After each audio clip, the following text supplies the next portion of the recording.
All right, I got the garbage disposal installed, all clean. Okay.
Can't believe that happened.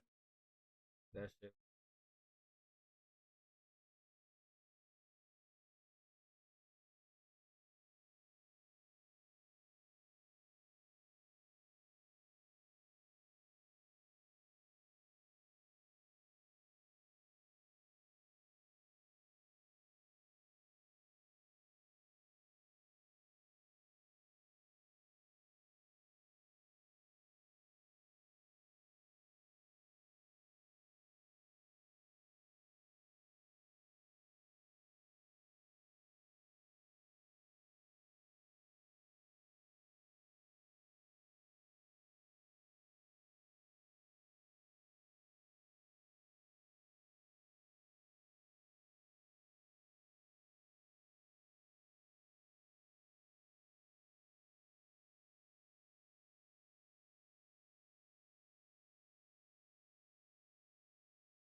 All right, I'm back. I just taking a shower.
thoughts but isn't made of thoughts, that's what they were pointing toward.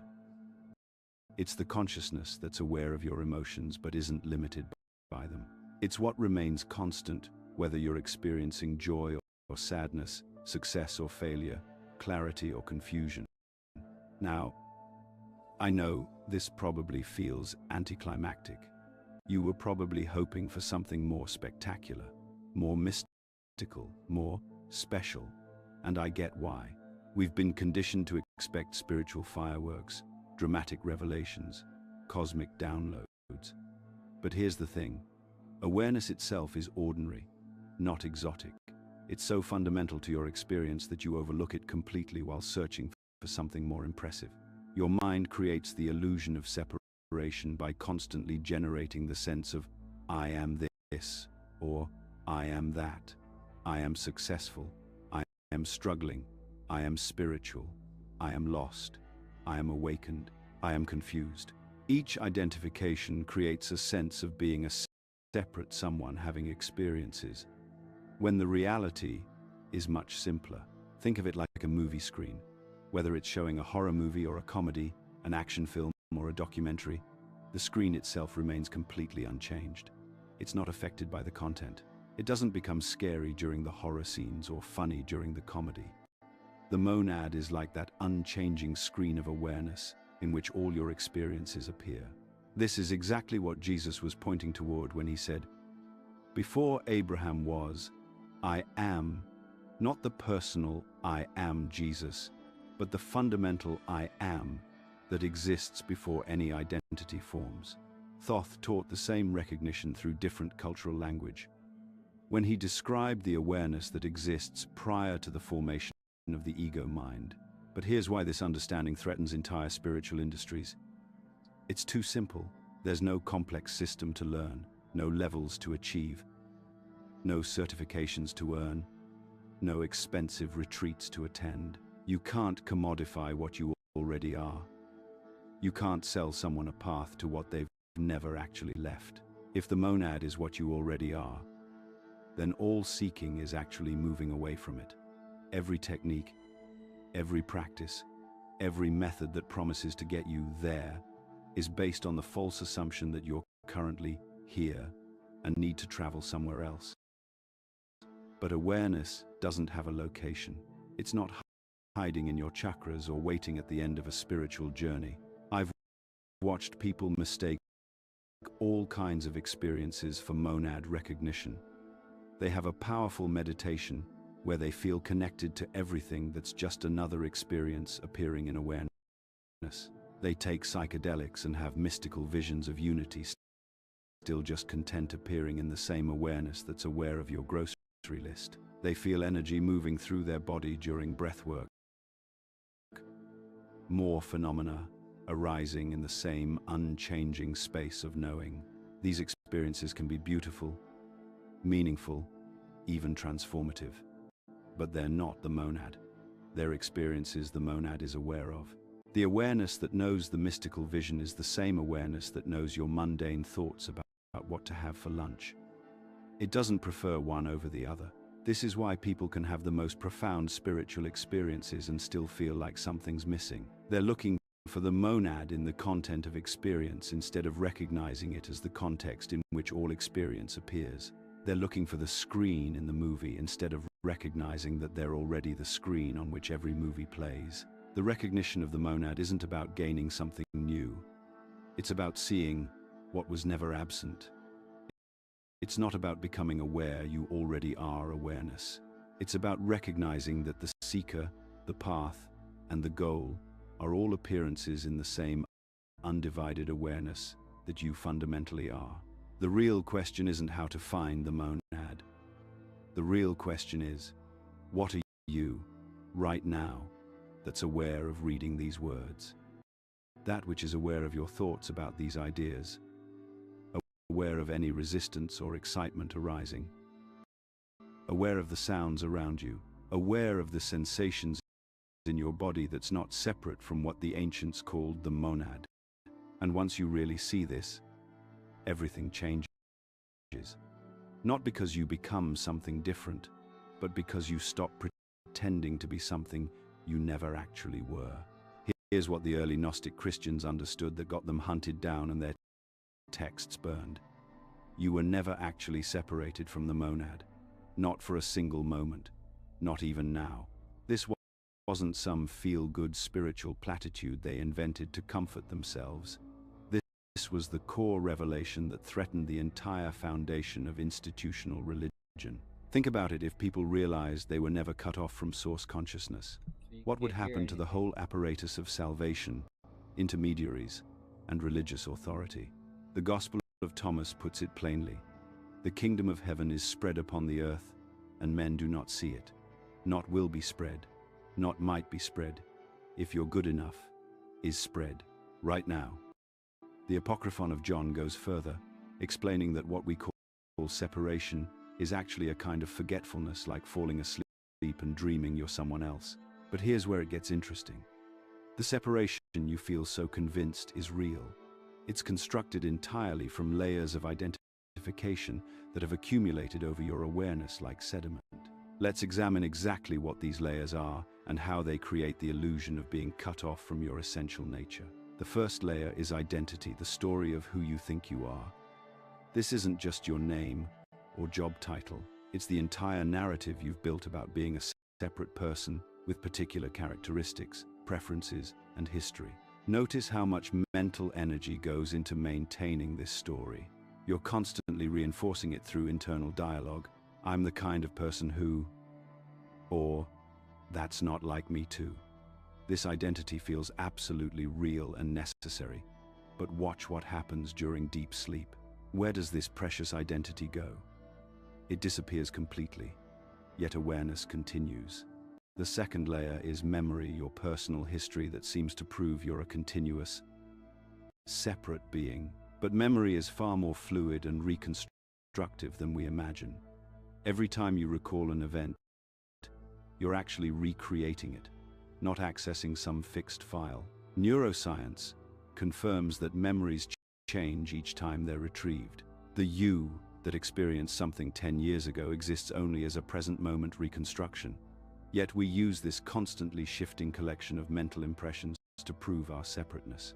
The third layer is fear, specifically the projection of future threats that might happen to this imaginary separate self. Fear is always about something that might occur to me in an imagined future. But notice that fear only exists as present moment sensations and thoughts. The actual future threats you're afraid of aren't happening now. They're mental constructions appearing in present awareness, creating a sense that this awareness needs to be protected, defended, maintained. The fourth layer is emotional conditioning, learned responses that feel automatic and personal. You experience anger, sadness, or joy, and immediately claim ownership. I am angry rather than anger is arising. This claiming creates the sense of being an entity that has emotions rather than recognizing emotions as temporary appearances in awareness. Watch a young child emotions arise and pass through them like weather patterns. The sense of being someone who owns and carries emotions develops gradually through conditioning. The fifth layer is narrative, the meaning-making mechanism that constantly interprets experience to maintain the story of separateness. Your mind is always explaining what's happening in terms of how it affects you as a separate being. This interpretive layer is so constant and automatic that we mistake it for reality itself. But meaning isn't inherent in experience. It's applied by the narrative-making function. Think of these layers like clouds covering the sun. The clouds appear dense and substantial from a distance, but walk through one and you discover it's mostly empty space with tiny water droplets. The sun is never actually blocked, only obscured from view. The sun doesn't need to do anything to shine again except wait for the clouds to pass. Each layer of identification feels completely real and substantial when you're identified with it, but they're actually appearances in awareness with no independent existence. They arise and pass away in the same consciousness that remains constant throughout all experience. The psychological mechanism creating this identification begins early. When language develops around age 2, the word I starts organizing experience into subject and object. I want this. I don't like that. I am hungry. Language creates the grammatical structure of separation that gets reinforced millions of times throughout childhood. By adulthood, this linguistic programming feels like the most obvious truth about reality.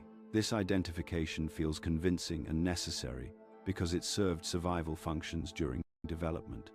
A child needs to develop boundaries, preferences, and self-protection mechanisms. The problem isn't that this development occurs, it's that we never recognize it as a temporary, functional overlay rather than ultimate reality. People glimpse this truth more often than they realize. During meditation, when thoughts quiet down, in nature, when the sense of separate self dissolves into vastness, during deep absorption in creative work, when there's no experiencer left, just pure experiencing.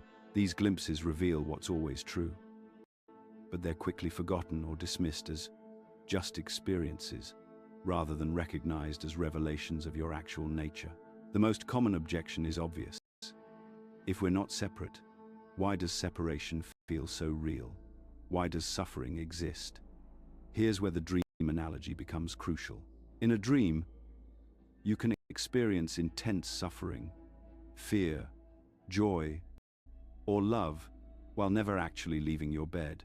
The dream suffering feels completely real to the dream character, but it's all appearance in the consciousness of the dreamer. The same principle applies here. The consciousness in which your nighttime dreams appear is the same consciousness in which waking experience appears. Suffering exists as appearance in awareness, not as proof that awareness is actually divided or threatened. The Hermetic principle, as above, so below, points to this. The same dynamic that creates dream experience creates waking experience. Recognizing this isn't a spiritual achievement or attainment. It's simply accurate perception. You don't become one with the monad, you recognize you never left. The wave doesn't need to become the ocean. It already is ocean, temporarily appearing as wave. The recognition that you were never separated isn't something you need to earn, develop, or achieve. It's something you need to stop overlooking. And that recognition changes everything about how you relate to experience, suffering, and what you think you need to become whole. Look, I know this is going to sound completely backwards to everything you've been taught about spiritual growth, but here's the brutal truth. Every single approach you've been using to unlock the monad is actually pushing it further away, and I mean every single one. Your conditioned mind is screaming at me right now, isn't it? Because everything in our culture tells us that more is better. More knowledge, more experiences, more practices, more awakening, more consciousness. The entire spiritual marketplace runs on this lie, and they're making billions off your confusion. Let me walk you through the most common ways people sabotage themselves, and I guarantee you'll recognize yourself in at least 3 of these. First, there's the power seekers. These are the folks collecting psychic abilities like Pokemon cards. They want to astral project, read minds, manifest money, see auras, channel entities. They're treating the monad like some cosmic vending machine that dispenses supernatural abilities if you just insert enough meditation hours. But here's what's actually happening. Every time you chase a spiritual power, you're reinforcing the very ego that believes it lacks something. You're literally strengthening the illusion of separation by trying to become more than what you are. Then you've got the experienced junkies. They're addicted to peak states, mystical visions, kundalini rushes, cosmic consciousness episodes.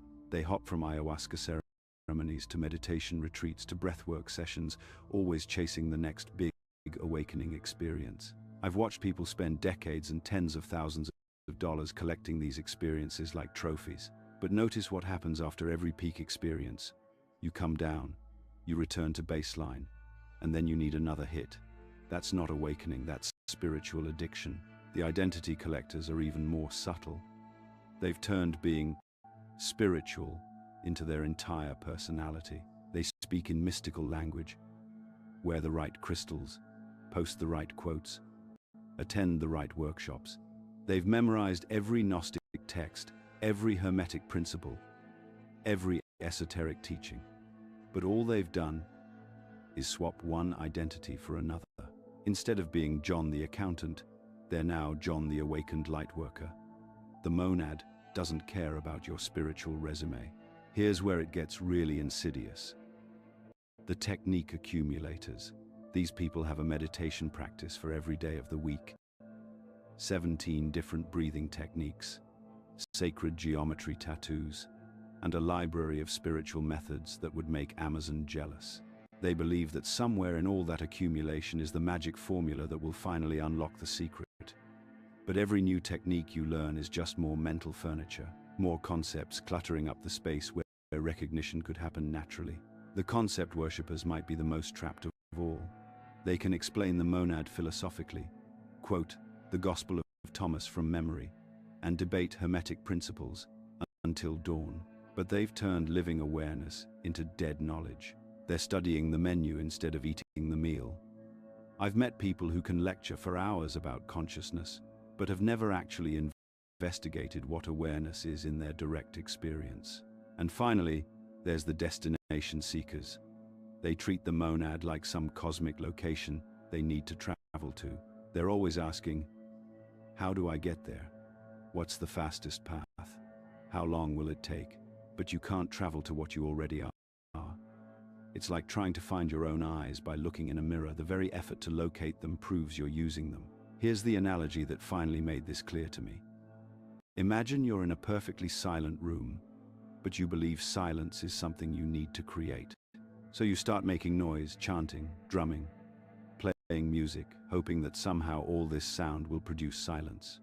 The harder you try, the further you get from what was already there.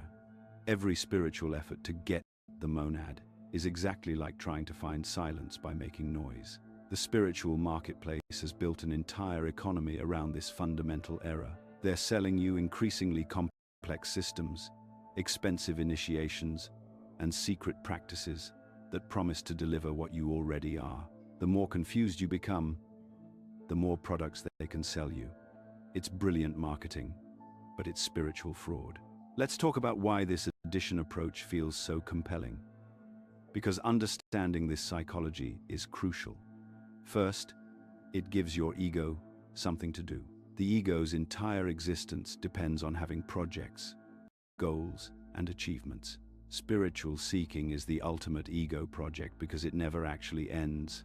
There's always another level, another practice, another realization to pursue. Second, accumulation provides a false sense of progress. You can measure your meditation minutes, count your spiritual books, track your workshop attendance. It feels like you're getting somewhere, building towards something. But spiritual progress isn't like climbing a mountain where each step takes you higher. It's more like removing layers of paint to reveal the wall that was always underneath. Third, and this is the really seductive part, seeking maintains hope while avoiding actual transformation. As long as you're seeking, you don't have to face what you actually are right now. You can keep believing that enlightenment is just one more retreat away, one more teacher away, one more technique away. Seeking becomes a sophisticated form of spiritual procrastination. The most dangerous trap is when spiritual identity becomes more subtle and therefore more binding than ordinary identity. At least regular ego attachments are obvious. You're identified with your job, your relationships, your opinions. But spiritual ego is sneaky. It disguises itself as humility while being incredibly proud of its humility. It talks about surrendering the ego while strengthening the ego that's doing the surrendering. Both Jesus and Thoth warned about exactly this trap. When Jesus said, "The kingdom of heaven is within you," he wasn't giving you a location to search. He was pointing out that what you're seeking was never absent. When Thoth taught that wisdom comes through unlearning rather than learning, he was revealing the subtraction principle that every authentic tradition has discovered. But here's the emotional reality that nobody talks about. Giving up seeking can feel like giving up hope. If you're not working toward awakening, what's the point? If you stop accumulating spiritual knowledge and experiences, what happens to your sense of purpose? This resistance you're feeling right now, that's the last defense of the separate self. It would rather keep you seeking forever than let you discover there was never anything to seek. The monad isn't obscured by your lack of spiritual accomplishments. It's obscured by your spiritual accomplishments. Every technique, every experience, every piece of knowledge is another layer between you and what you actually are. Recognition doesn't come from adding more awareness, it comes from removing what's blocking the awareness that's already here. This is why subtraction, not addition, is the only approach that actually works. And that's exactly what we're going to explore next. Now we need to talk about the one real lock that keeps you from recognizing what you already are. And here's the thing, it's not what most people think it is. There isn't some cosmic barrier between you and the monad. There's no divine punishment keeping you separate. There's no spiritual hierarchy you need to climb. There's just one mechanism, one habit so automatic and pervasive that questioning it feels like questioning whether you exist at all. It's the unconscious identification with your mind as yourself. Think about what's happening right now as you listen to this. Thoughts are arising in your awareness. But instead of simply witnessing them the way you might watch clouds pass through the sky, there's an immediate claiming process happening. My thoughts, I'm thinking, I agree with this, I disagree with that. But who is this I that's supposedly thinking? Where is it located? Can you find it anywhere outside of the thoughts themselves? Here's what's actually happening. Thoughts arise in awareness, get immediately claimed as mine. And this claiming process creates an artificial center called I. It's like watching a movie and gradually forgetting you're the screen, becoming convinced instead that you're one of the characters flickering across the surface. The mind generates a continuous stream of identity statements. I am smart. I am confused. I am spiritual. I am struggling. I am making progress. I am behind everyone else. Each statement reinforces the sense of being a bounded, separate entity, floating around inside a body, looking out at a world that's fundamentally other. This process is so automatic that questioning it feels impossible, even dangerous. Of course, you're your thoughts. What else would you be? But notice something interesting. You can observe your thoughts. You can watch them come and go. You can disagree with them, question them, even dismiss them entirely. So, what's doing the observing? The reason thoughts feel so convincingly real and personal isn't just because they're familiar. It's because they're accompanied by emotional and physical sensations that seem to confirm their reality. When the thought, I'm anxious, arises, there's usually a corresponding tightness in the chest, a flutter in the stomach. The body seems to be saying, yes, this thought is true. This thought is you. But here's the difference between functional thinking and identified thinking. Functional thinking uses thoughts as tools. I need to remember to pick up milk. Let me calculate this equation. What's the best route to take? Identified thinking believes you are your thoughts. I am someone who always forgets things. I am bad at math. I am lost. Notice the difference between I'm having the thought that I'm anxious and I am anxious. One recognizes a temporary mental event. The other claims it as identity. This identification is what creates the entire drama of spiritual seeking.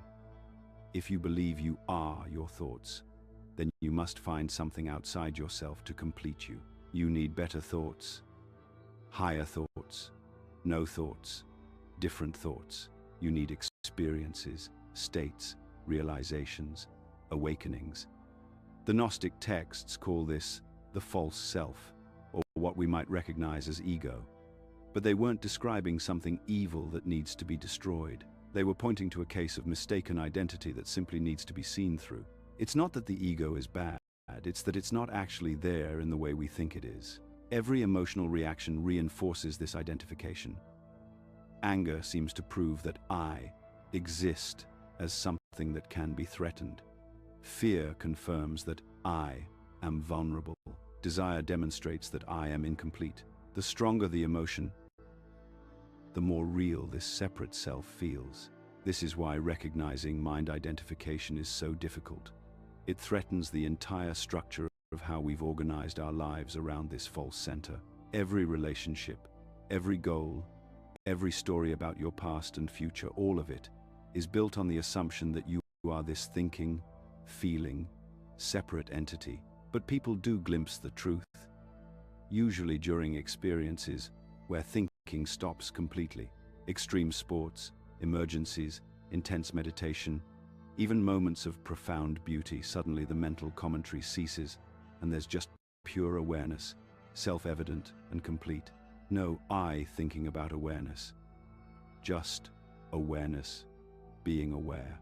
The problem is these glimpses get immediately interpreted as special states rather than revelations of what's always true. I had an awakening. I touched something beyond myself. I need to get back to that state. The mind swoops in and turns even the recognition of its own absence into another story about me and my spiritual progress. Both Jesus and Thoth pointed to this same recognition through different language. Jesus talked about dying to the old self, losing your life to find it, being born again. He wasn't describing a future event or a moral transformation. He was pointing to the death of the false identity that was never actually alive to begin with. Thoth spoke about the dissolution of the personal will into the divine will, not as a surrender of something real to something else, but as the recognition that what you thought was personal will was always just the one will, appearing to be divided against itself. Here's what's crucial to understand. Seeing through mind identification doesn't eliminate thinking or personality. Thoughts still arise. Preferences still exist. The character you appear to be still functions in the world. But instead of these being the source of your identity, they're recognized as appearances in awareness, like waves on the ocean or clouds in the sky. The seeking ends not because you find what you were looking for, but because you realize there was never actually anyone separate who could seek in the first place. The lock dissolves because you see it was only ever made of the same awareness that you are. The question isn't how to unlock the monad within you. The question is, who do you take yourself to be, and is that actually true? Now we get to the heart of what both Jesus and Thoth actually taught, and it's going to sound completely backwards to everything you've learned about spiritual practice. They weren't teaching techniques. They weren't giving you something to do. They were pointing to a way of seeing that reveals what's already here. The Gnostics called this the direct path. And there's a reason most people miss it entirely. It requires no effort, no achievement, no becoming anything other than what you are. The method is self-observation without identity. 3 words that will either unlock everything or frustrate you beyond belief, depending on how willing you are to let go of being someone who's trying to get somewhere. Let's break this down because your mind is already trying to turn this into another practice, another thing to master. First, observing thoughts without following them. Right now, as I'm speaking, thoughts are arising in your awareness. Maybe you're thinking about whether this actually works, or remembering something that happened earlier, or planning what you're going to do after this video. The automatic response is to follow these thoughts, to get pulled into their content, their storyline, their emotional charge. Observing without following means something completely different. It's like watching clouds pass through the sky. You don't try to grab them or push them away. You don't analyze their shape or predict where they're going. You simply notice. There's a cloud. There's another one. Now it's passing. The reason this feels impossible at first is because following thoughts is so automatic, so constant, that it seems like the only way consciousness works. You've been doing it for so long that the follower and the thoughts feel like the same thing, but they're not. Here's a practical example. Worry arises about money. The automatic response is to get lost in the worry-spinning scenarios, calculating numbers, imagining worst-case outcomes. Being lost in worry means you become the worry. You are someone who's worried about money. Observing worry is entirely different. Worry arises, and there's a noticing. Ah, worry is here. The worry might be intense, the thoughts might be compelling, but you're not inside the storyline. You're aware of it happening. The worry belongs to no one, it's just a weather pattern moving through awareness. This brings us to the second aspect: observing emotions without resisting them. This is where most people get trapped because emotions feel so personal, so much like mine. When anger arises, the immediate impulse is to either express it or suppress it. Both responses strengthen the sense that you are someone who has anger, someone who needs to do something about it. Resistance to emotions, trying to fix them, change them, understand them, or make them go away, actually reinforces them. More importantly, it reinforces the separate self that's supposedly having the emotions. But emotions are just sensations in the body accompanied by stories in the mind.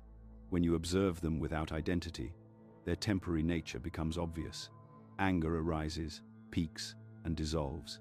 Sadness comes and goes. Joy appears and fades. None of them need a you to exist. The most challenging aspect is observing identity without defending it. This is where the real work happens. And it's why most spiritual seekers never make it past the preliminary stages. Your mind constantly generates concepts about who and what you are. I'm smart. I'm spiritual. I'm damaged. I'm special. I'm ordinary. These aren't just thoughts, they feel like survival mechanisms. When these self-concepts are challenged, watch what happens. Anger, fear, justification, explanation. The defenses are immediate and intense.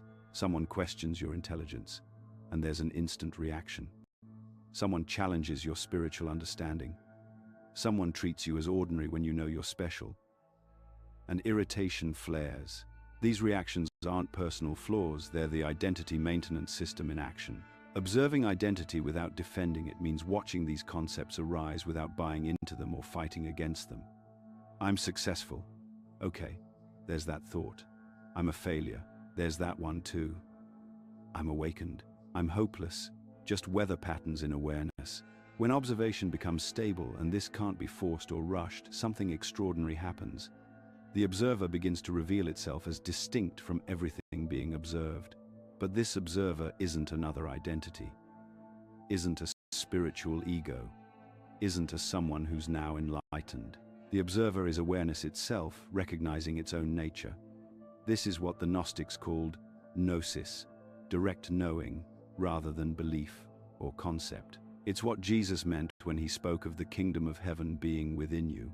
It's what Thoth described as the recognition of the one appearing as the many.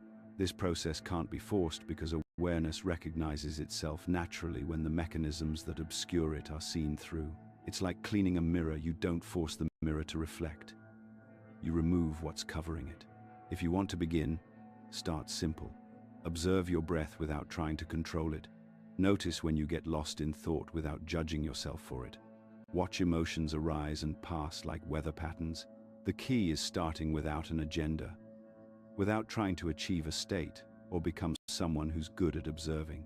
Avoid the common pitfalls, turning observation into another spiritual practice with goals and progress markers, creating an observer identity, someone who's now aware, now conscious, now awake, using observation to suppress or control your experience rather than simply witnessing it.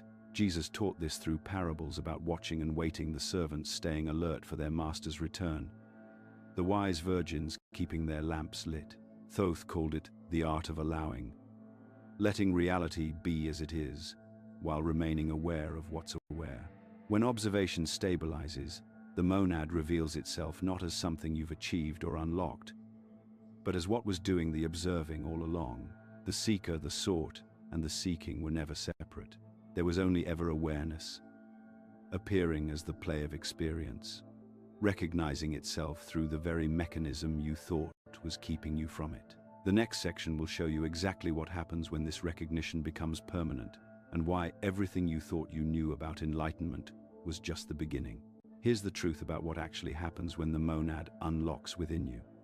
It's so ordinary, you'll probably miss it completely. Your seeking mind has been programmed to expect fireworks, explosions of light, cosmic downloads, mystical visions, some grand moment where the heavens part and suddenly you're floating in bliss. speaking in ancient tongues, or receiving direct transmissions from higher dimensions. But here's what Thoth understood, what the Gnostics knew, and what modern seekers consistently overlook. Those dramatic experiences, they're just more content appearing in awareness, more phenomena, more stuff happening to you. The cosmic light show, the overwhelming bliss, the sense of merging with the universe. These are experiences the mind has, not recognition of what you are. The actual recognition is devastatingly simple. So simple that the complex, drama-addicted mind will dismiss it as nothing special and keep looking for something more impressive. What really happens is this: the identity you've been carrying around, this solid sense of being a separate person with problems to solve and a future to secure, starts to feel less substantial. Not gone, not dissolved, just less solid, like a tight shirt that suddenly has more room. Fear doesn't disappear, but it loses its emergency quality. You might still feel nervous before a presentation or worried about a relationship, but there's space around it now. The fear exists, but it's not consuming the entire field of awareness anymore. It's just another weather pattern moving through. Time feels different too, not stopped. You still show up for appointments and remember birthdays, but thinner somehow, less dense, the desperate urgency to get somewhere else, to become someone better, to finally arrive at some future moment of completion. That pressure just isn't there anymore. Most significantly, awareness stops feeling hungry. You know that constant, low-level need for stimulation, validation, entertainment, or spiritual experiences. That background seeking for something to make you feel more complete. It's like realizing you've been looking for your glasses while wearing them. Thoth called this the end of seeking. Not because you've finally found what you were looking for, but because you recognize what was never actually lost. The treasure you've been digging for has been the ground you've been standing on the entire time. And here's the part that will frustrate your mind.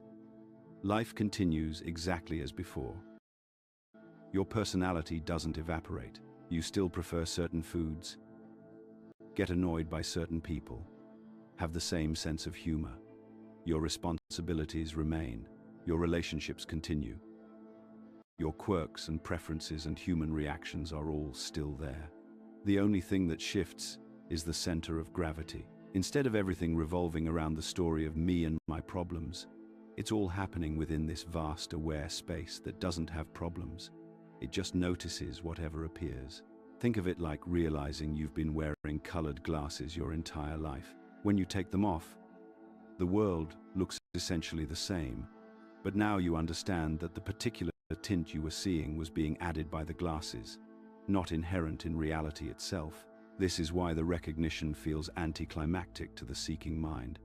The mind was invested in the drama, the journey, the specialness of being a seeker on the path to enlightenment.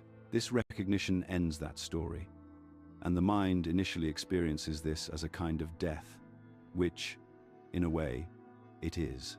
The recognition gets missed constantly because people are scanning for something extraordinary while what's being pointed to is utterly ordinary. It's so ordinary that it's been here your entire life. You've never actually been separate from it for even a moment. But here's the paradox. This completely ordinary recognition changes everything. Decisions start arising from clarity rather than fear. Instead of frantically trying to figure out what you should do, responses just emerge naturally from the situation. Relationships transform from projects designed to complete you into expressions of the wholeness you already are. Life stops feeling like survival and starts feeling like play. Not frivolous play, but the kind of natural, spontaneous engagement that happens when you're not constantly defending a position or trying to get somewhere else. This explains why genuinely awakened teachers often seem so remarkably normal. They're not performing enlightenment or maintaining some special state. They're simply being what everyone already is, without the overlay of seeking or spiritual identity. But if nothing really changes, your mind asks, what's the point of any of this? Everything changes precisely because nothing needs to change. All the seeking, striving, and suffering that seemed so necessary and urgent are revealed as optional activities, like realizing you don't actually have to keep hitting yourself with a hammer. In daily life, this shows up in subtle but profound ways. Conflicts lose their charge because there's no separate self that needs defending. Someone criticizes your work, and instead of the familiar contraction and defensive reaction, there's just this open space that can hear the feedback clearly. Achievements and failures are both seen as movements in awareness. Interesting, but not defining your worth or identity. The future loses its power to create anxiety because the present moment is recognized as already complete. Not perfect, not problem-free, but complete, whole, not lacking anything essential. Initially, this can feel like loss.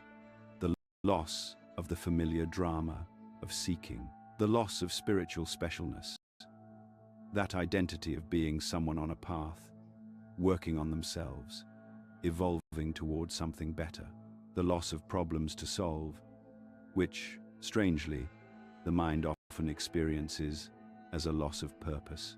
Both the Gnostic and Hermetic traditions warned about this. The recognition is hidden in plain sight.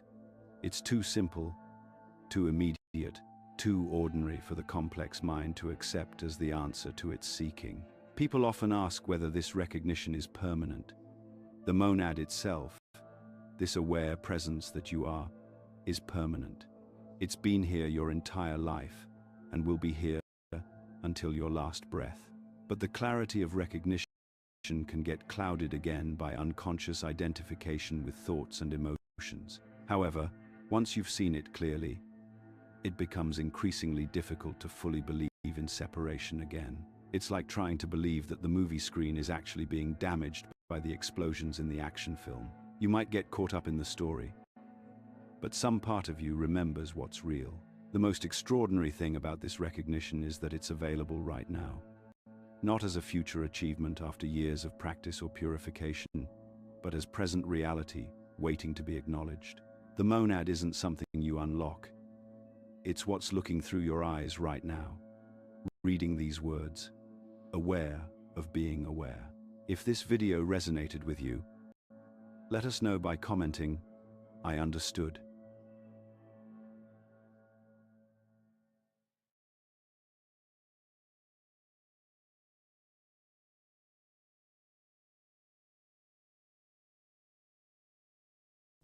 The genealogical tapestry of ancient Greek cosmogony places Prometheus within a complex web of divine relationships that stretches back to the primordial forces that shaped the universe.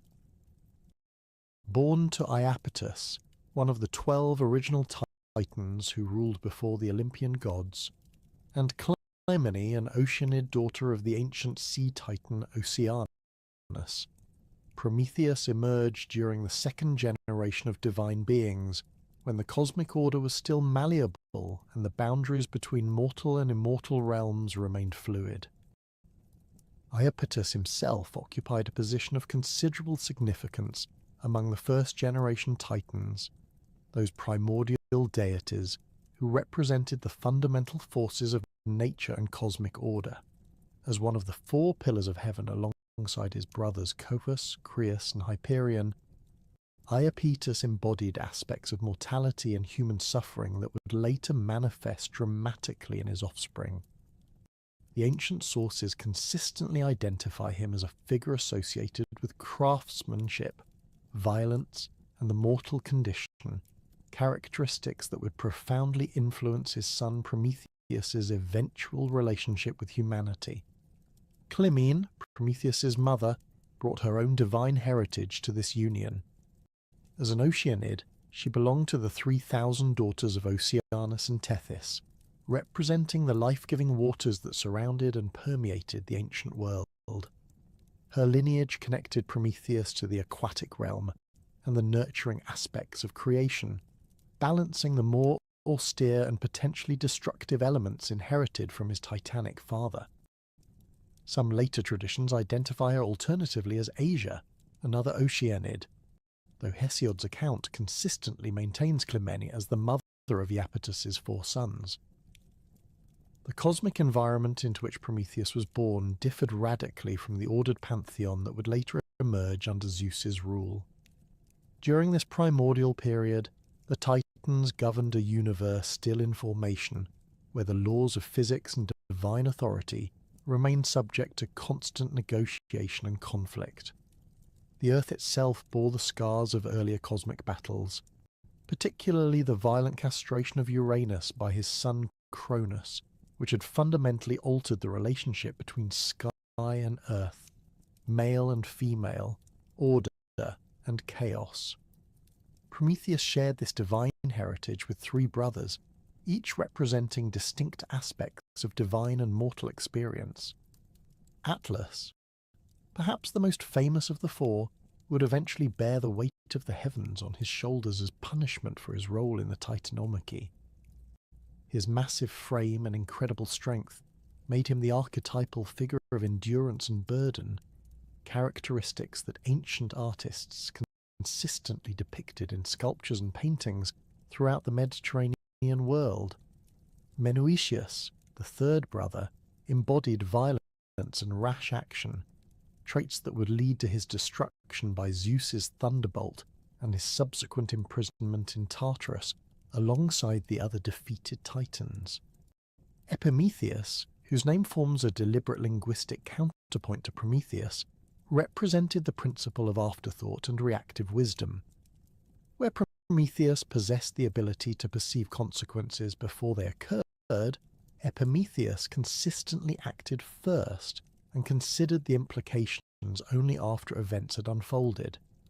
This fundamental difference in their cognitive approaches would prove crucial in later mythological narratives, particularly in the creation and punishment of humanity through Pandora's arrival. The etymological significance of Prometheus's name reveals essential aspects of his character and function within the Greek mythological system.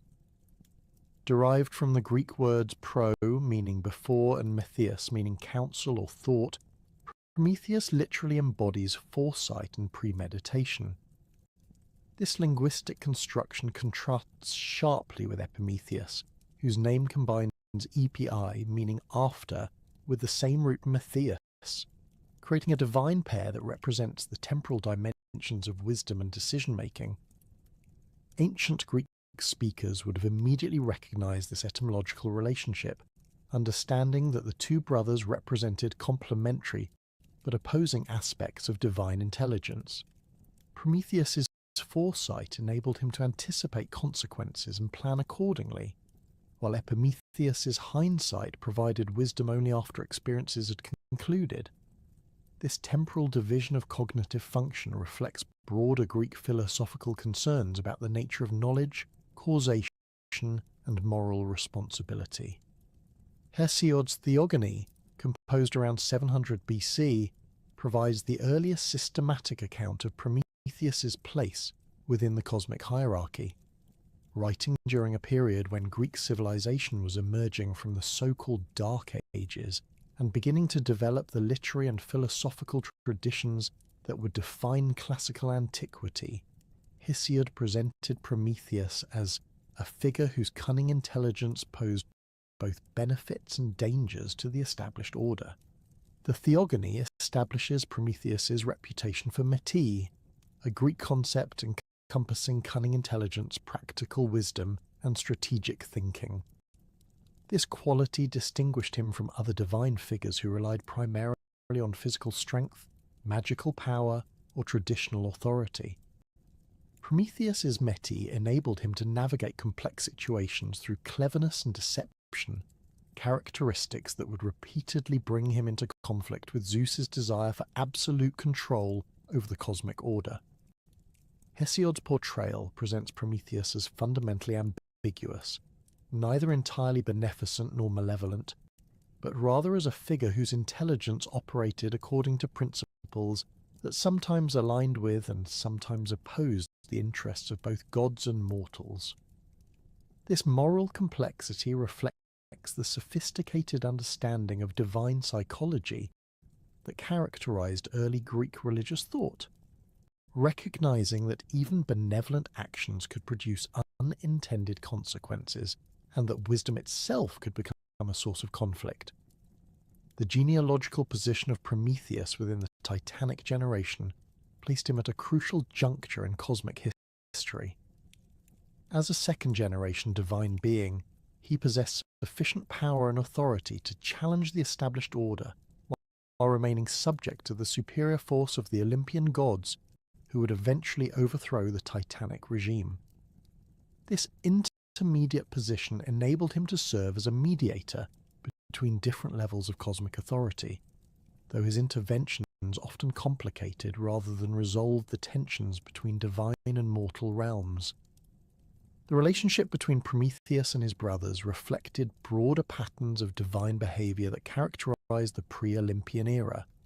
Unlike the later Olympian pantheon, which operated according to relatively stable hierarchies and clearly defined spheres of influence, the Titanic generation existed in a state of constant flux and competition. Brothers might cooperate in certain endeavors while pursuing conflicting goals in others, and family loyalty often gave way to individual ambition or ideological differences. Atlas's eventual fate as the bearer of the heavens illustrated the severe consequences that could result from challenging Zeus's authority, while Menoetius's violent destruction demonstrated the futility of direct confrontation with superior divine power. Epimetheus's survival, despite his association with humanity's punishment through Pandora, suggested that reactive intelligence posed less threat to established authority than the proactive cunning embodied by Prometheus. The cosmic environment during Prometheus's youth remained unstable and dangerous, characterized by ongoing conflicts between different generations of divine beings and frequent challenges to established authority. The Titans themselves had achieved power by overthrowing their father Uranus, and they remained constantly vigilant against similar threats from their own offspring. This atmosphere of suspicion and violence profoundly influenced the development of Prometheus's character, encouraging the development of cunning and strategic thinking as essential survival skills. The physical landscape of this primordial world bore little resemblance to the ordered cosmos that would later emerge under Olympian rule. Mountains moved at divine command, rivers changed their courses according to the whims of their presiding deities, and the boundaries between earth, sea, and sky remained fluid and negotiable. In this environment, Prometheus learned to navigate through intelligence rather than force, developing the skills that would eventually enable him to outwit even Zeus himself in certain circumstances. The cultural context surrounding Hesiod's composition of the Theogony reveals important aspects of how early Greek audiences understood Prometheus's character and significance. Writing during a period of social and economic transformation, when traditional aristocratic values were being challenged by emerging mercantile and democratic ideologies, Hesiod presented mythological narratives that reflected contemporary concerns about authority, justice, and the relationship between individual cleverness and social order. Prometheus's cunning intelligence resonated with audiences who were themselves navigating rapidly changing social and political environments. His ability to challenge established authority through wit rather than force provided a model for individuals who lacked traditional sources of power but possessed intelligence and determination.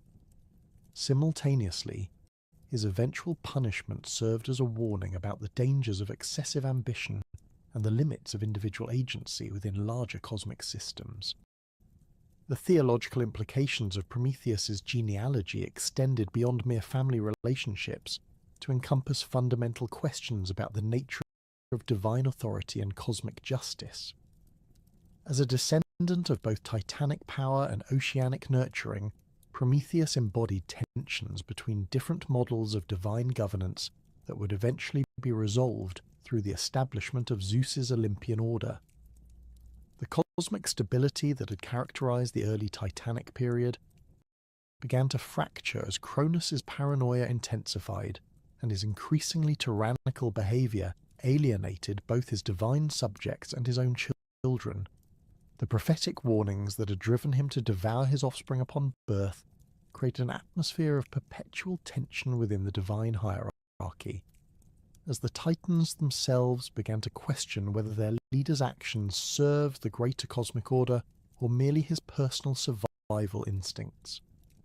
This deteriorating situation presented Prometheus with the first major test of his strategic intelligence, as he evaluated the competing claims to legitimacy between the established Titanic regime and the emerging Olympian challengers.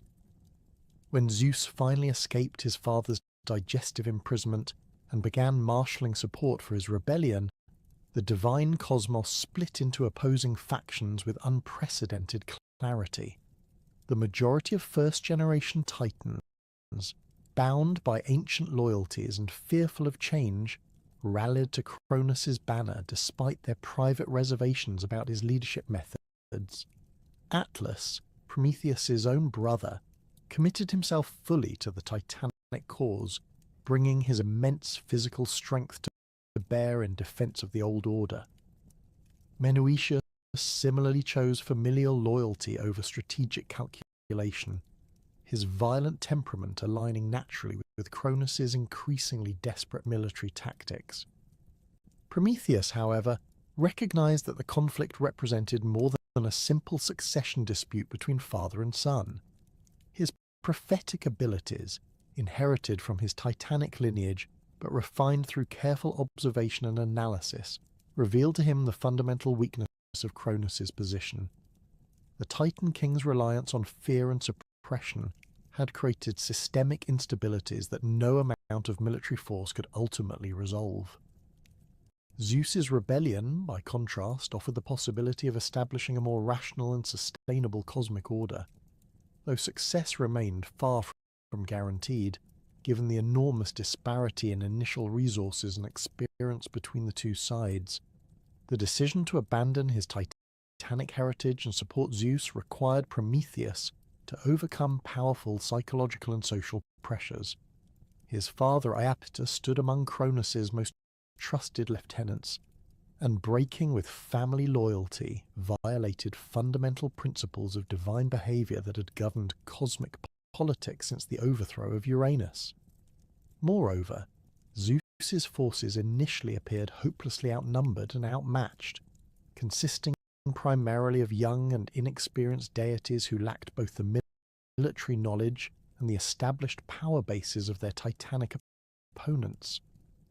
Prometheus's defection proved crucial to Zeus's ultimate victory, though not primarily through military contributions. His physical prowess, while considerable by mortal standards, paled in comparison to the raw strength possessed by figures like Atlas or the elemental powers commanded by titans such as Hyperion and Oceanus. Instead, Prometheus offered something far more valuable: detailed intelligence about Titanic military capabilities, strategic weaknesses, and internal divisions that could be exploited to achieve victory against seemingly impossible odds. The intelligence that Prometheus provided encompassed both tactical and strategic dimensions. He possessed intimate knowledge of Titanic fortress locations, supply lines, and defensive arrangements accumulated through centuries of peaceful coexistence within the established order. More importantly, he understood the psychological profiles and decision-making patterns of individual Titans' commanders, enabling Zeus to predict their responses to various military scenarios and plan accordingly. This information proved particularly valuable in the siege warfare that characterized much of the 10-year conflict, as Zeus's forces learned to target specific vulnerabilities in Titanic defensive positions. Prometheus's prophetic abilities manifested most dramatically in his capacity to anticipate the long-term consequences of various strategic decisions. While other advisors focused on immediate tactical advantages, Prometheus consistently evaluated potential actions in terms of their ultimate impact on cosmic stability and divine legitimacy. This temporal perspective enabled Zeus to avoid several potentially catastrophic mistakes that might have secured short-term victories while undermining the broader political foundations necessary for lasting rule. The war itself unfolded across multiple theatres simultaneously, as the opposing forces struggled for control over key cosmic territories and strategic resources. The primary battlefield centred on the slopes of Mount Othrys, the traditional stronghold of Titanic power, where Cronus had established his principal military headquarters. The mountain's natural defences, enhanced by centuries of Titanic engineering and magical fortification, presented Zeus's forces with seemingly insurmountable obstacles that conventional military tactics could not overcome. Prometheus's strategic contributions became evident in Zeus's eventual decision to seek alliance with the Cyclops and Hecatoncheires, the monstrous offspring of Uranus whom Cronus had imprisoned in Tartarus immediately after overthrowing his father. This alliance represented a calculated risk that other advisors had counselled against, fearing that these primordial beings might prove as dangerous to Zeus as they had been to previous cosmic rulers. Prometheus, however, recognized that their liberation would provide Zeus with both the advanced weaponry and the overwhelming force multiplication necessary to breach Titanic defences. The Cyclops' contribution to Zeus's cause extended far beyond their individual combat capabilities. These master craftsmen forged the thunderbolts that became Zeus's signature weapons, creating armaments whose power transcended anything previously available to either side in the conflict. The precision and devastating effectiveness of these weapons reflected not only Cyclopean skill, but also Prometheus's detailed intelligence about specific Titanic vulnerabilities that could be exploited through targeted applications of divine force. The Hecatoncheires, with their 100 hands and 50 heads each, provided the massive physical force required to overcome Titanic defensive positions through sheer overwhelming power. Their ability to hurl enormous boulders with supernatural accuracy and speed transformed the tactical dynamics of siege warfare, enabling Zeus's forces to breach fortifications that had previously appeared impregnable. Prometheus's role in facilitating this alliance demonstrated his understanding that victory required not merely clever tactics, but fundamental changes in the balance of available force. Throughout the decade-long conflict, Prometheus maintained his position as one of Zeus's most trusted advisors, while carefully managing the complex political dynamics within the Olympian coalition. The diverse backgrounds and conflicting ambitions of Zeus's supporters created numerous opportunities for internal discord that could have fatally weakened the rebellion. Prometheus's diplomatic skills proved as valuable as his military intelligence, as he helped negotiate compromises between competing factions and maintained focus on their common strategic objectives. The war's conclusion came not through a single decisive battle, but rather through the cumulative effect of sustained pressure applied according to Prometheus's strategic recommendations. The combination of superior weaponry, overwhelming force, and detailed intelligence about Titanic weaknesses gradually eroded the defenders' capacity to maintain their positions. When the final assault on Mount Othrys commenced, the outcome had already been determined by months of careful preparation and systematic exploitation of every available advantage. The aftermath of the Titanomachy fundamentally transformed the cosmic order in ways that validated Prometheus's strategic calculations.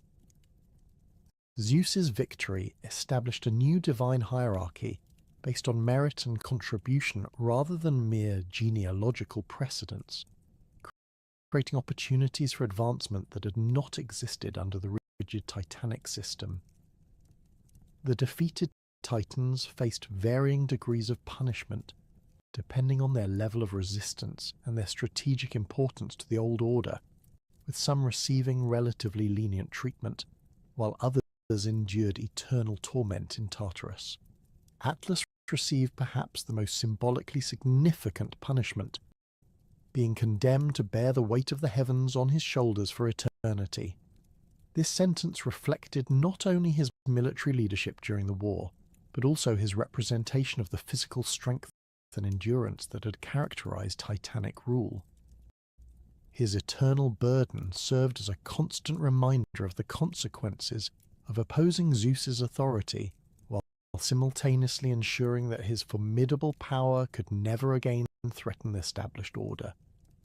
Menoetius' fate proved even more severe, as Zeus's thunderbolt struck him down during the final battle and condemned his essence to imprisonment in Tartarus alongside Cronus and the other most dangerous defeated Titans. His destruction illustrated the ultimate futility of relying on violence and aggression without the strategic intelligence necessary to employ force effectively.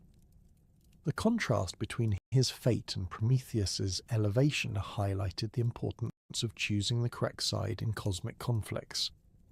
Prometheus's loyalty during the Titanomachy secured his position within the new Olympian order in ways that transcended mere gratitude for past services. Zeus recognized that Prometheus's intelligence and strategic capabilities remained as valuable in peacetime administration as they had been during wartime operations.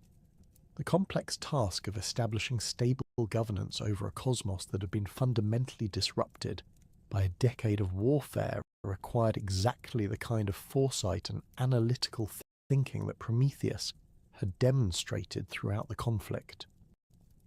The new cosmic hierarchy that emerged from Zeus's victory reflected a careful balance between rewarding loyal supporters and maintaining effective governance structures.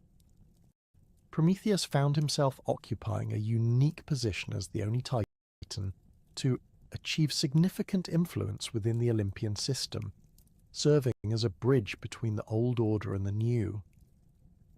His genealogical credentials provided legitimacy among divine beings who remained suspicious of rapid change, while his demonstrated loyalty reassured Zeus about his continued reliability.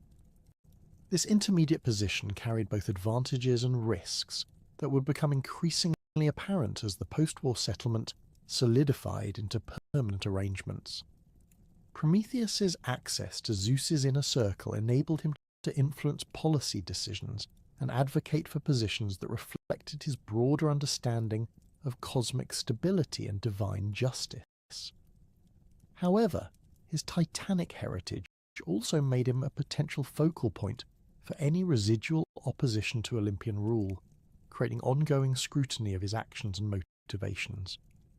The establishment of the new divine administration required extensive consultation with figures who possessed both the intelligence to understand complex governance challenges and the experience to implement effective solutions. Prometheus's contributions during this formative period extended beyond mere advice to include active participation in the creation of institutional structures that would govern divine-mortal relationships for centuries to come. His involvement in these foundational decisions would later prove crucial when his advocacy for humanity brought him into direct conflict with Zeus's preferences for maintaining strict separation between divine and mortal realms.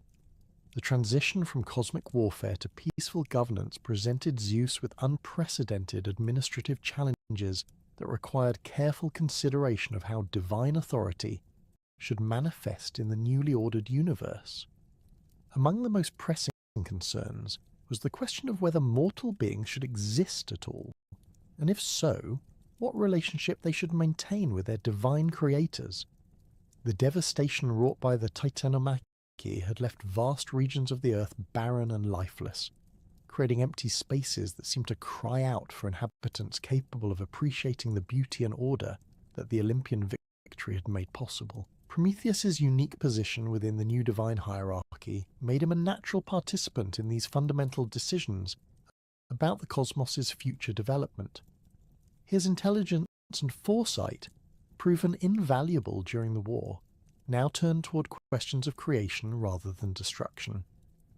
Unlike other Olympian advisors who viewed the post-war period primarily as an opportunity to consolidate divine power and establish clear boundaries between different levels of existence, Prometheus perceived the potential for creating entirely new forms of life that could bridge the gap between divine perfection and material reality.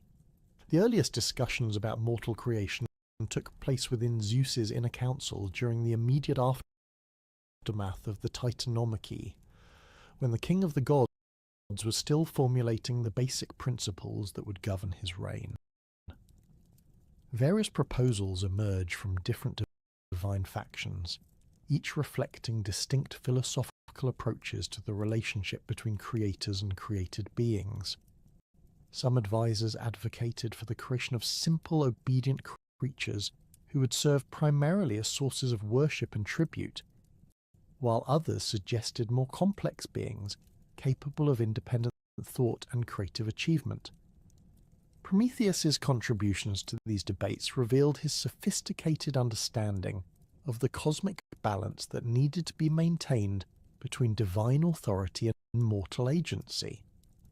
He argued that truly valuable created beings must possess sufficient intelligence and freedom to make meaningful choices, since mindless obedience would produce neither genuine worship nor the kind of dynamic civilization that could enhance rather than diminish the cosmos's overall beauty and complexity.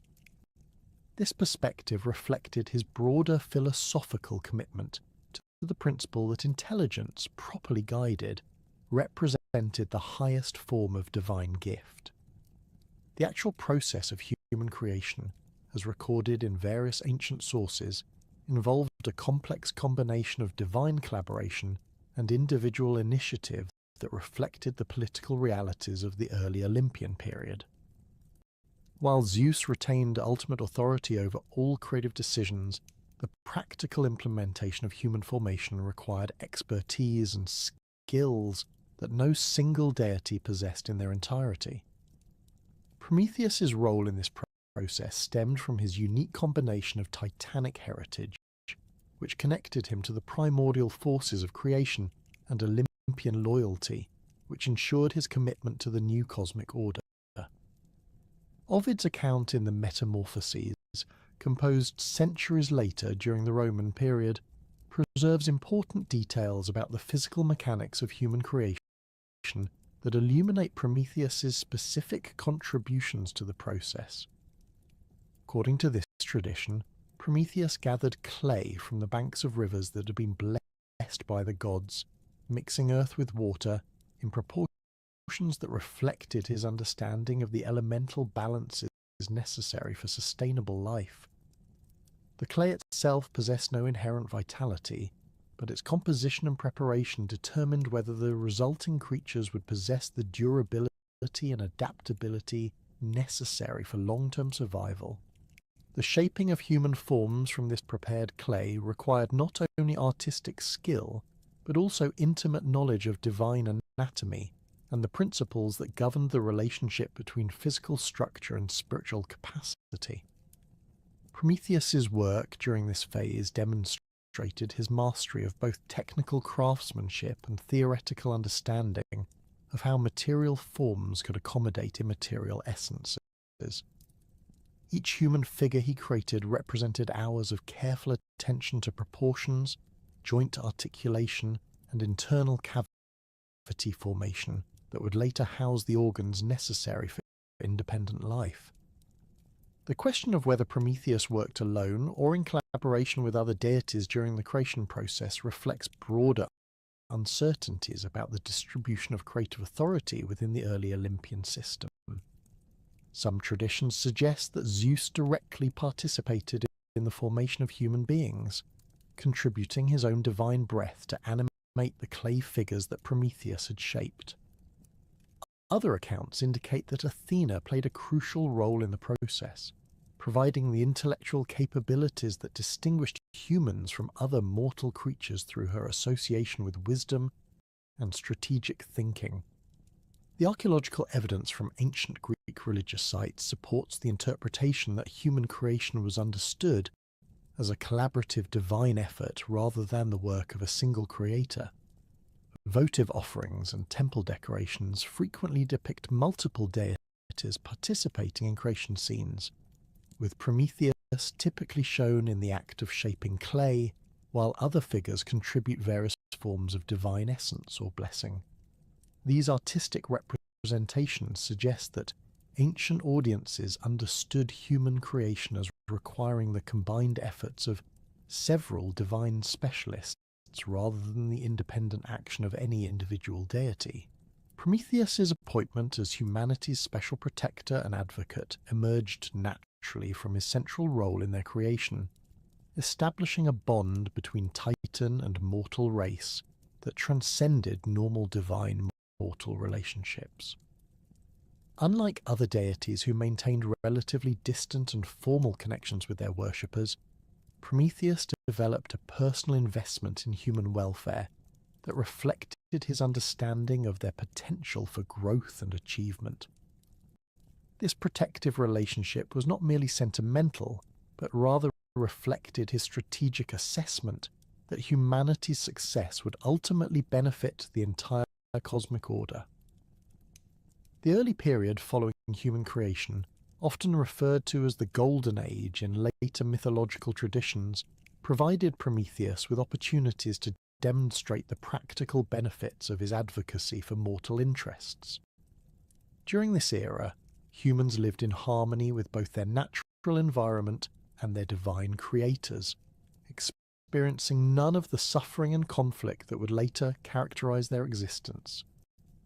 The absence of disease, warfare, and natural disasters allowed human communities to develop their inherent capabilities without the constant struggle for mere survival that would later consume so much of their energy and attention. Prometheus's guidance during this formative period focused on teaching humans the fundamental skills necessary for civilized existence, beginning with basic survival techniques and gradually progressing to more sophisticated forms of knowledge and craftsmanship. His instructional approach reflected his understanding that sustainable human development required not merely the transmission of specific information, but the cultivation of intellectual capabilities that would enable continued learning and adaptation as circumstances changed. The teaching of fire-making represented perhaps the most crucial of Prometheus's early gifts to humanity, though this skill would later become the source of his most severe conflict with Zeus. Fire provided humans with the means to transform their environment rather than merely adapting to it, enabling cooking, metalworking, and protection against wild animals that had previously posed constant threats to human communities. The mastery of fire also represented a symbolic threshold in human development, marking their transition from passive recipients of divine providence to active shapers of their own destiny. Prometheus's instruction in agricultural techniques enabled human communities to move beyond hunting and gathering towards more reliable and productive food sources. He taught them to observe seasonal patterns, select appropriate crops for different soil conditions, and develop tools that would increase their efficiency in cultivation and harvesting. These agricultural skills provided the foundation for permanent settlements and population growth that would eventually enable the development of complex civilizations. The transmission of basic craftsmanship skills occupied a central place in Prometheus's educational program for humanity. He demonstrated techniques for working with wood, stone, and eventually metals that enabled humans to create tools, weapons, and decorative objects that enhance both their practical capabilities and their aesthetic appreciation. These craft skills also provided the basis for trade relationships between different human communities, fostering the social connections that would eventually develop into complex political and economic systems. Prometheus's teaching methods emphasized practical demonstration combined with theoretical explanation. ensuring that humans understood not merely how to perform specific tasks, but why particular techniques proved more effective than alternatives. This pedagogical approach reflected his belief that genuine education required the development of analytical thinking rather than mere memorization of procedures. By encouraging humans to experiment and modify the techniques he taught them, Prometheus fostered the innovative capacity that would eventually enable them to surpass their original instruction and develop new capabilities independently.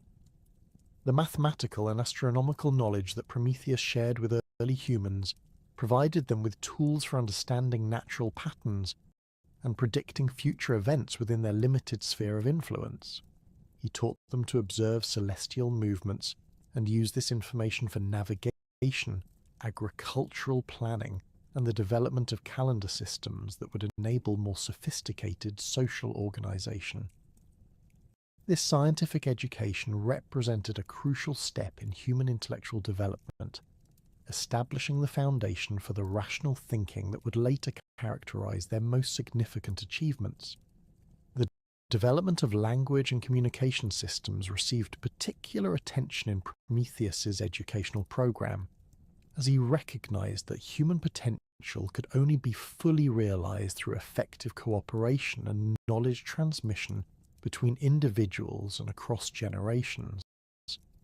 He guided early humans in the creation of increasingly sophisticated linguistic structures that could accommodate abstract concepts and complex logical relationships, providing them with the intellectual tools necessary for philosophical and scientific advancement. The artistic and musical instruction that Prometheus provided served both aesthetic and practical purposes in early human development. Creative expression enabled humans to process their experiences and emotions in ways that promoted psychological health and social cohesion, while also providing means for preserving and transmitting cultural knowledge across generations.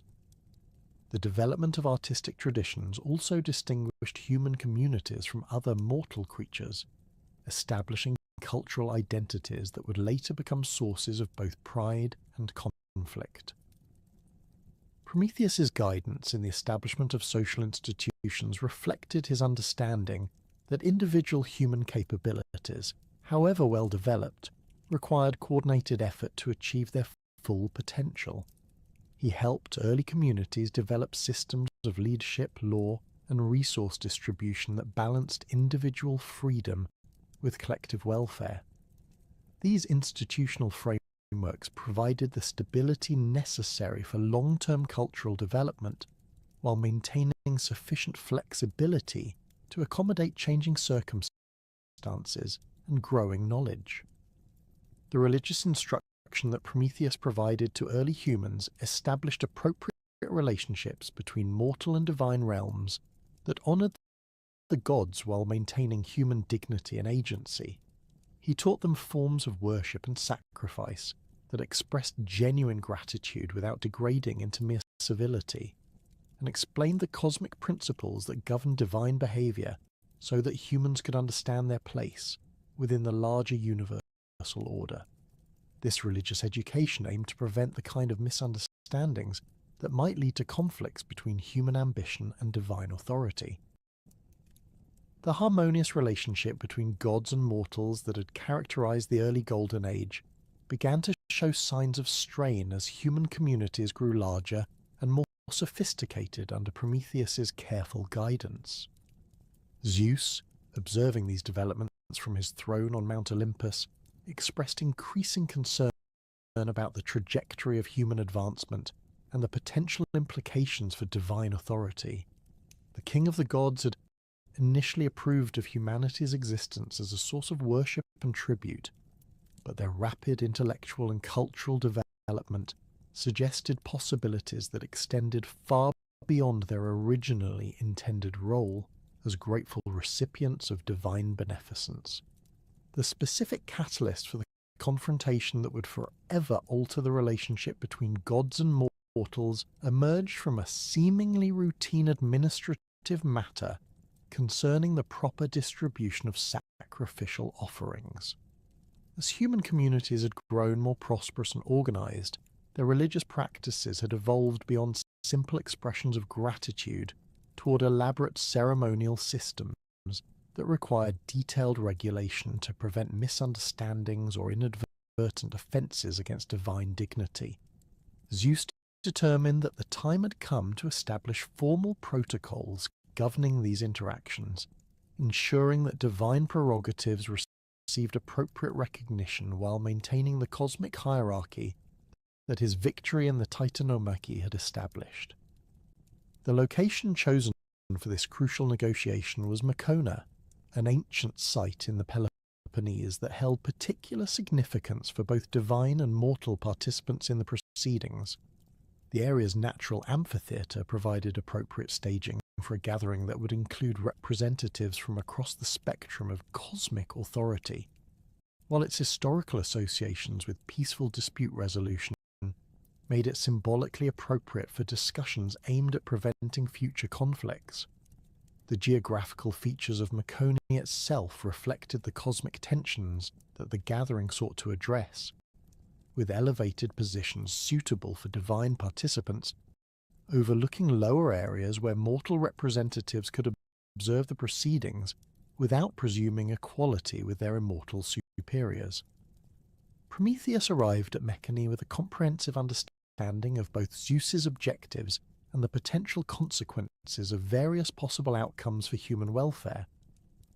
His intelligence network, developed during the Titanomachy and maintained through careful cultivation of relationships across the divine hierarchy, had provided him with detailed information about the king of the gods' specific concerns and the range of solutions under consideration. More importantly, his prophetic abilities enabled him to perceive the long-term implications of different sacrificial arrangements, revealing that Zeus's preferred outcome would effectively reduce humanity to a state of permanent subservience that would stifle their intellectual and cultural development. The formal proceedings began with Zeus's presentation of the fundamental problem that required resolution. Human sacrificial practices had developed organically within individual communities according to local traditions and available resources, resulting in significant variations in the types of offerings presented to different deities and the proportions of valuable materials that were consumed in divine honour versus retained for human use.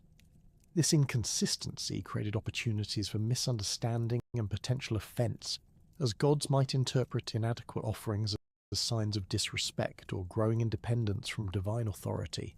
Zeus's proposed solution reflected his broader political philosophy regarding the maintenance of cosmic order through clear, hierarchical distinctions. He suggested that all sacrificial animals should be divided according to a standard formula that would reserve the finest portions for divine consumption, while leaving humans with whatever remained after their gods' appetites had been satisfied. This arrangement would serve the dual purpose of ensuring appropriate divine honour while constantly reminding mortals of their subordinate position within the cosmic hierarchy. The other Olympian deities present at the gathering expressed general support for Zeus's proposal, though their motivations varied considerably depending on their individual relationships with human worshippers and their personal assessments of the benefits that might accrue from increased sacrificial tribute. Hera, whose marriage to Zeus had established her as queen of the gods, but who remained sensitive about challenges to established authority, advocated for even more restrictive measures that would emphasize human dependence on divine favor. Apollo and Artemis, whose roles as protectors of various human activities had given them more direct experience with mortal capabilities, expressed cautious support while requesting provisions that would prevent excessive hardship in communities under their particular protection. Prometheus recognized that direct opposition to Zeus's proposal would prove counterproductive, potentially resulting in even harsher restrictions on human autonomy, while undermining his own position as humanity's advocate within the divine hierarchy. Instead, he requested permission to demonstrate the practical implementation of the proposed sacrificial system, ostensibly to ensure that all participants understood the specific procedures that would govern future religious observances. This request appeared entirely reasonable and helpful, offering to resolve potential ambiguities before they could cause problems in actual practice.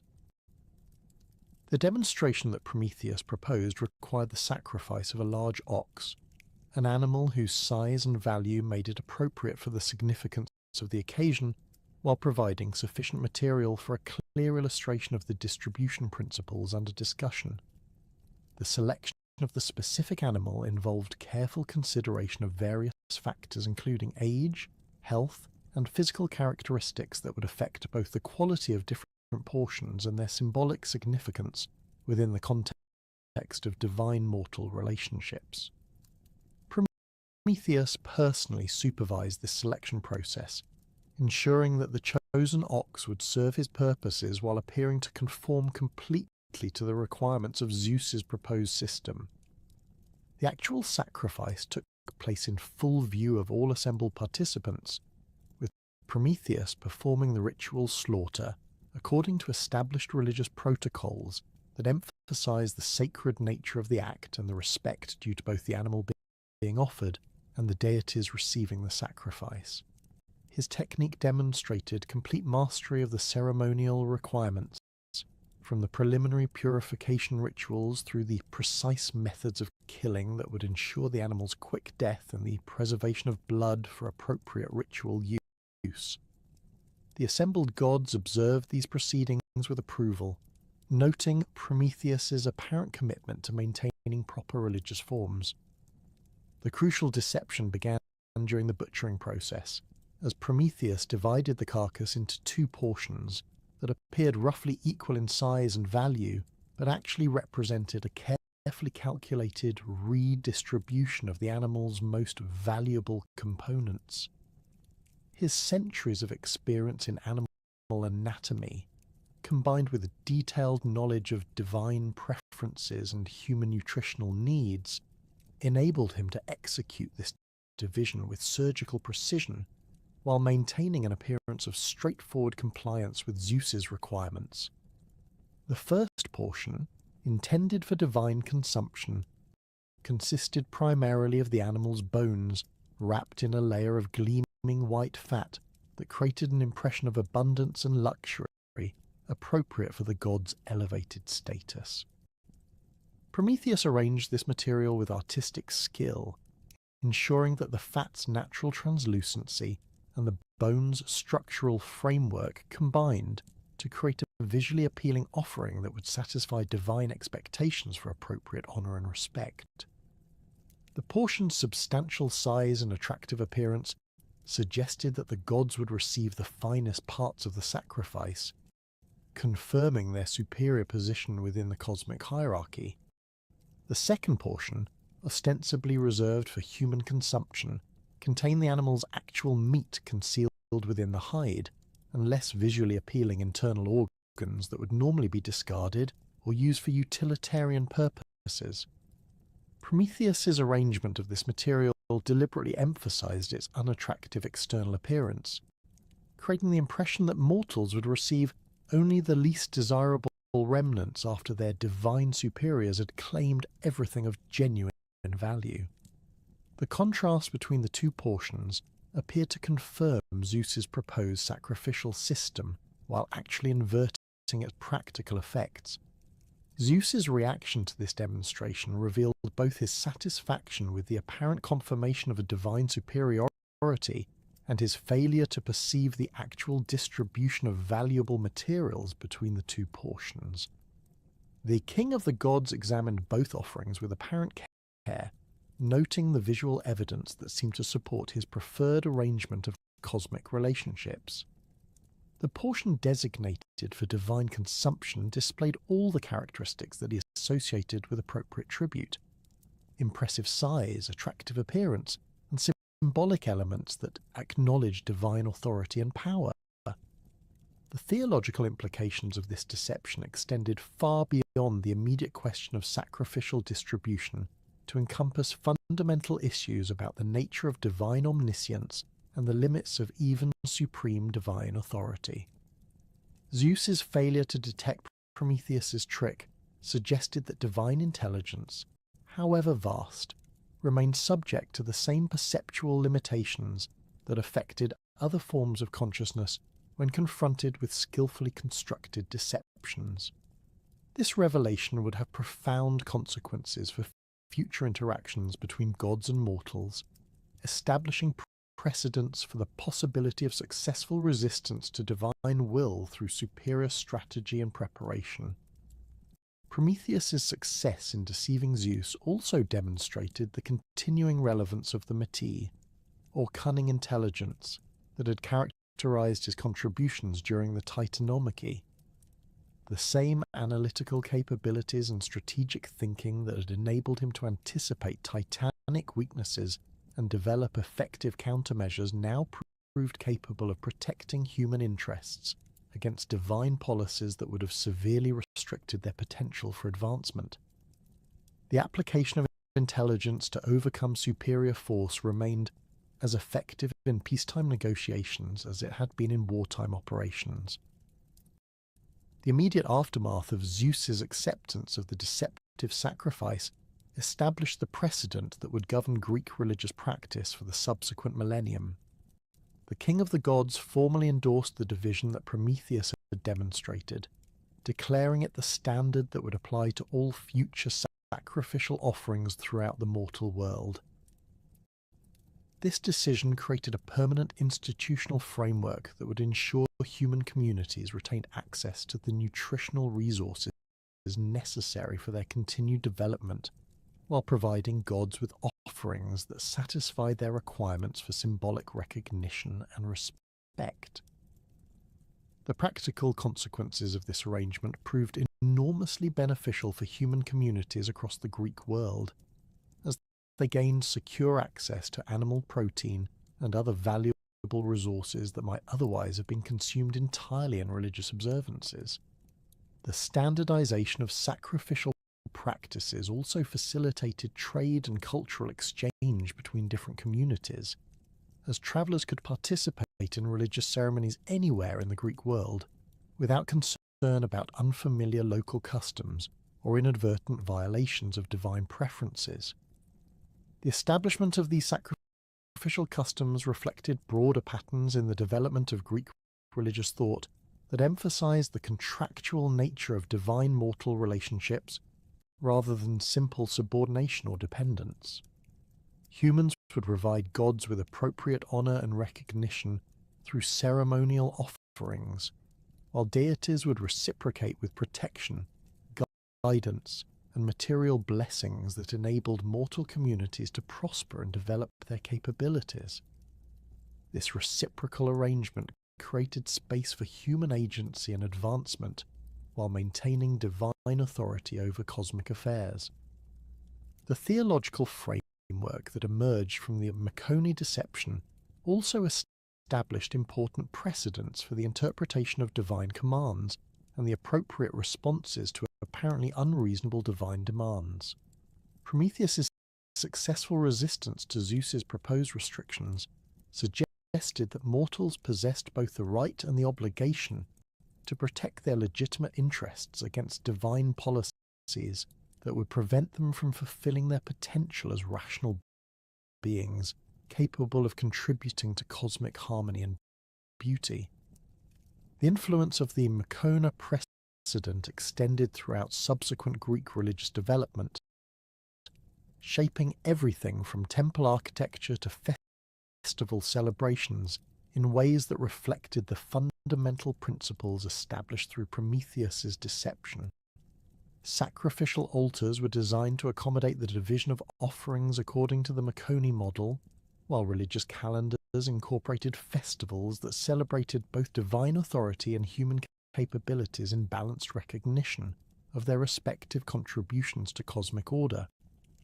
The artistic representations of sacrificial scenes that appeared throughout the Greek world consistently depicted the division of offerings according to the pattern established at Mecone, reinforcing cultural memory of this foundational event while providing practical instruction for participants in religious ceremonies.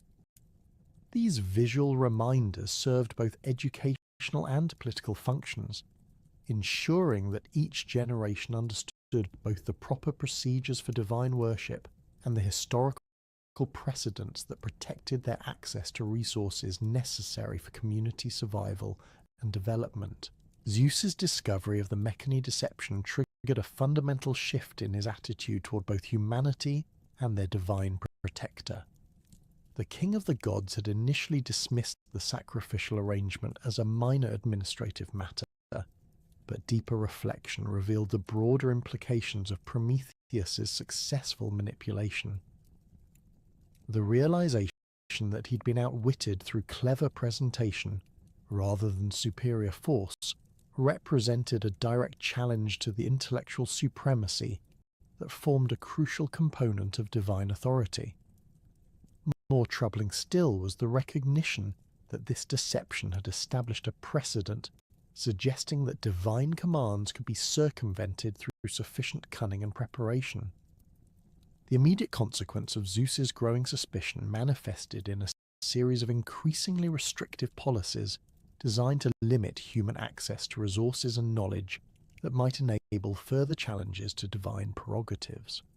The king of the gods began systematically reviewing the gifts and capabilities that humanity had acquired during their early development, identifying specific areas where mortal advancement might eventually threaten the cosmic hierarchy that his victory in the Titanomachy had established.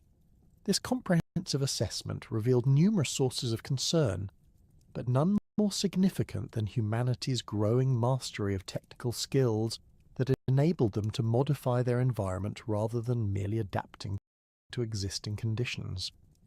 The most crucial target of Zeus's restrictive policies was fire, the fundamental technology that underpinned virtually every aspect of human civilization beyond the most primitive survival techniques. Fire provided the energy source necessary for cooking, which had enabled humans to extract greater nutritional value from available food sources while reducing the time and effort required for digestion. The controlled application of heat had also made possible the working of metals, the creation of pottery, and the development of tools whose effectiveness far exceeded anything that could be achieved through the modification of naturally occurring materials. Zeus's decision to withdraw fire from human communities reflected his understanding that this single technology represented the foundation upon which all other human achievements had been built.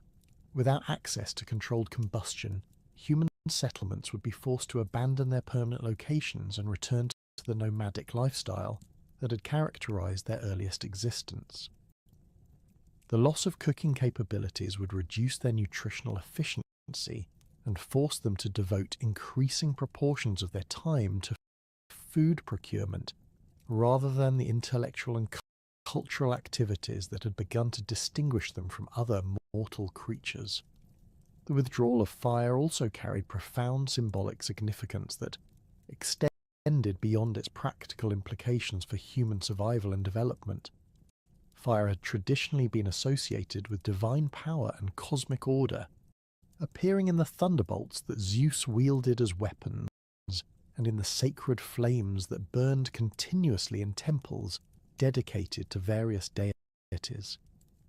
By denying humans access to this divine element, Zeus sought to re-establish clear boundaries between mortal and immortal realms that had become dangerously blurred through Prometheus's educational programs and advocacy.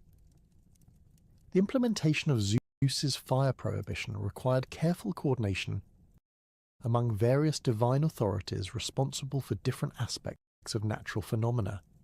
Hephaestus, the divine craftsman whose forge produced the weapons and tools used by other Olympian deities, received specific instructions to prevent any sparks or flames from reaching human communities through natural processes or accidental exposure. The sun god Helios was directed to ensure that his daily journey across the sky would not provide humans with opportunities to capture and preserve solar energy in forms that could substitute for controlled fire. The enforcement mechanisms for the fire prohibition extended beyond mere prevention to include active surveillance and punishment systems designed to detect and eliminate any attempts at circumvention. Zeus deployed various lesser deities and divine servants to monitor human communities for signs of unauthorized fire use, with instructions to report immediately any evidence of cooking, metalworking, or other activities that required controlled combustion. The penalties for violations were deliberately severe, ranging from the destruction of entire settlements to the transformation of individual violators into cautionary examples for their neighbours. Prometheus observed these developments with growing alarm as he recognized the devastating impact that fire withdrawal would have on the human communities he'd worked so carefully to nurture and protect.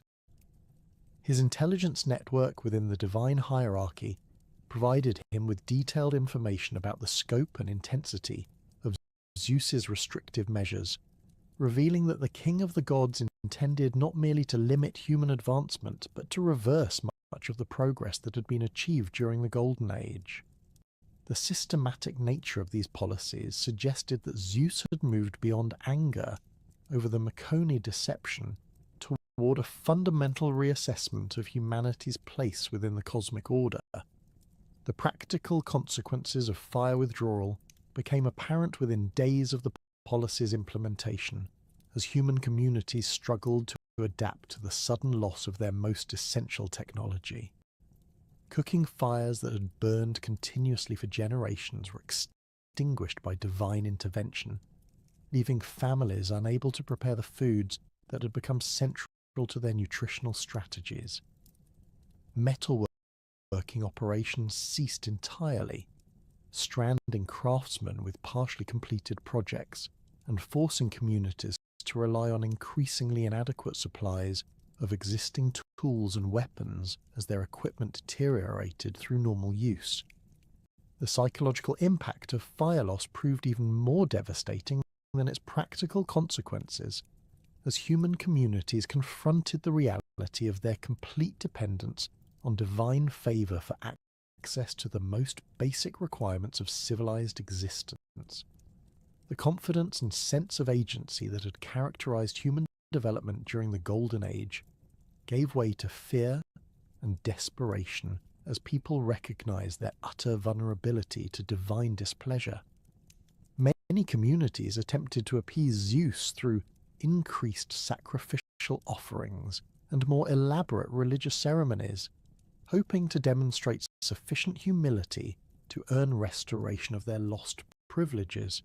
Prometheus's decision to intervene on humanity's behalf required careful consideration of both the immediate humanitarian crisis and the long-term implications of defying Zeus's explicit commands. His prophetic abilities revealed that the fire prohibition represented only the beginning of a comprehensive program designed to reduce humanity to permanent subservience, with additional restrictions planned for agriculture, craftsmanship, and even basic communication skills. The cumulative effect of these measures would be to transform humans from the intelligent and capable beings he had helped create into simple creatures whose existence served no purpose beyond providing worship and tribute to their divine masters. The strategic challenge facing Prometheus involved not merely obtaining fire for human use, but doing so in a manner that would minimize the risk of detection while maximizing the long-term benefits for human civilization. Direct confrontation with Zeus remained impossible given the enormous disparity in their respective power levels, while any obvious violation of divine commands would result in severe punishment that would eliminate his ability to provide future assistance to humanity. The solution required the same combination of careful planning, detailed intelligence, and precise execution that had enabled his success in the Marconi deception. Prometheus's analysis of potential fire sources within the divine realm revealed several possibilities, each carrying distinct advantages and risks that required careful evaluation. The most obvious source was Zeus's own thunderbolts, which contained the purest and most powerful form of divine fire, but were also the most closely guarded and heavily monitored.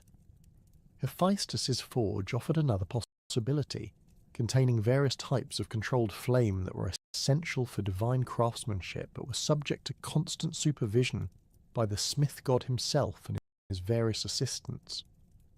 The third potential source, which ultimately proved most suitable for Prometheus's purposes, was the sacred fire that burned continuously on Mount Olympus as a symbol of divine authority and cosmic order.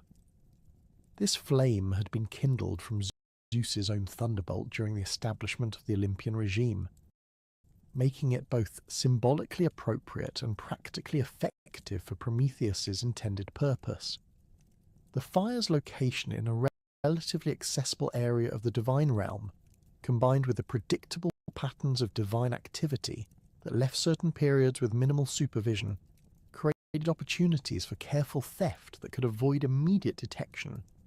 The method of fire theft required a container that could preserve the stolen flame during transport from the divine realm to human communities, while remaining sufficiently inconspicuous to avoid attracting attention from divine surveillance systems.